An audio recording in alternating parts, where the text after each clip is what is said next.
Siti Aminah, ibunda Rasulullah sallallahu alaihi wasallam yang hamil di dalam perut Rasul sallallahu, di dalam perut ibunda Aminah, itu adalah cabang bayi yang akan menjadi nabi terakhir. Seorang tadi yang diceritakan oleh Habib Ali, disentuh dadanya aja, itu rencana mau membunuh Rasul. Tawafi karena nyekel pedang, nyekel belati itu arep mateni Rasulullah. Rasulullah mudeng. Mengo arep apa le ngono tok. Saya ngono. Mboten tok Kanjeng Nabi, terus lagi jalan. Rasulullah tahu ini mau mateni. Wong Rasulullah itu tahu depan sama belakang sama kok. Jadi kalau di belakang itu ada sholat, orang sholat gojek, itu Rasulullah ngerti siapa sing gojek. Beda sama kita, kudu ngaku CCTV. Baru dilihat setelah selesai, oh ini yang gojek ini. Rasulullah tahu. Subhanallah, waktu itu akan membunuh, dipegang dadanya aja oleh tangan suci Rasulullah. Orang ini menjadi orang yang beriman dan bertakwa kepada Allah. Menyatakan, ya Rasulullah, orang yang tadinya sebelum aku masuk ke tempat ini paling ku benci adalah engkau. Tapi saat ini orang yang paling ku cintai adalah engkau.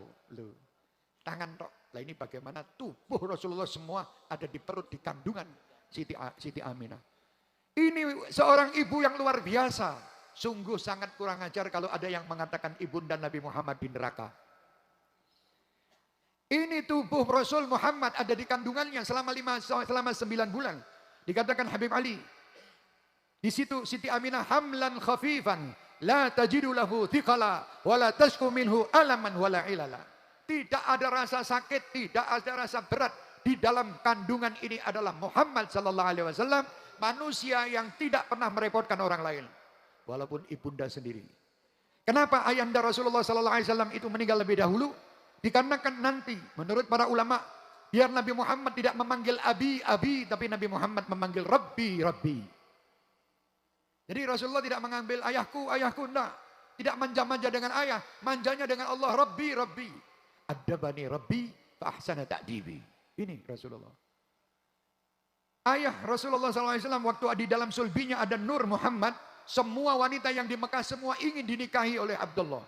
Berusaha, bahkan mereka itu memamerkan wajahnya di depan Abdullah untuk dinikah. Tetapi Siti Aminah di dalam rumah kesendiriannya berdoa, minta kepada Allah Subhanahu wa taala agar Abdullah bisa menjadi suaminya. Allah mengabulkannya. Luar biasa. Begitu dikatakan bahwa ayah yang di dalam sulbinya dititipkan Muhammad sallallahu alaihi wasallam di neraka. Na'udzubillah min dzalik. Kalau ada orang punya pendapat seperti itu, kita doakan. Mudah-mudahan kita dan mereka dapat hidayah. Ini, bagaimana? Tangan tadi aja. Tangan Rasulullah memegang kepala seseorang di usia yang sudah tua. Orang itu dilihat rambutnya sebagian putih, sebagian hitam.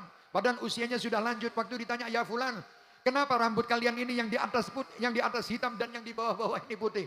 Wahai saudaraku, sesungguhnya di masa kecilku kepalaku ini sering dipegang oleh Rasulullah. Rambut yang pernah, kepala yang pernah dipegang Rasulullah tidak pernah putih. Yang tidak dipegang ini putih. Itu tangan Rasulullah. Ini Rasul ada di sulbinya Abdullah. Di situ dikatakan ayahnya kafir, neraka, jahanam, astagfirullahaladzim. Hati-hati, jangan gampang percaya. Kalau kita tidak tahu, tidak usah banyak komentar tentang itu. Itu urusan Allah Subhanahu wa taala. Tetapi saya punya keyakinan bahwa tidak mungkin Allah menitipkan jasad yang luar biasa ini kepada seseorang yang ahli neraka. Tidak mungkin. Subhanallah. Dan waktu itu paman Rasulullah SAW dititipi Rasul. Di masa kecil Rasulullah.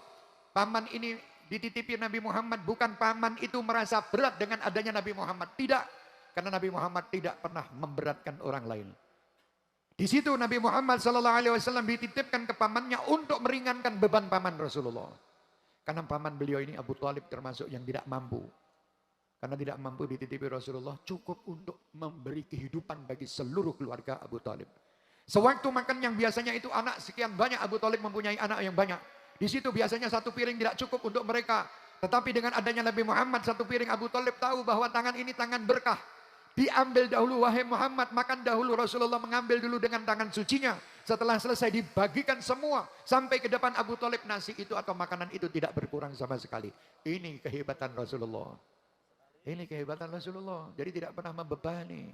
Tidak pernah membebani. Rasulullah dibebani itu sering. Sampai-sampai Abu Thalib kalau pas kebetulan musim panas. Beliau itu berdoa di depan Ka'bah. Mencari Aina Muhammad. Aina Muhammad. Gendong dulu. Dia mengatakan, ya Rabb, berkat ini manusia ini turunkan hujan. Turun. Tuh.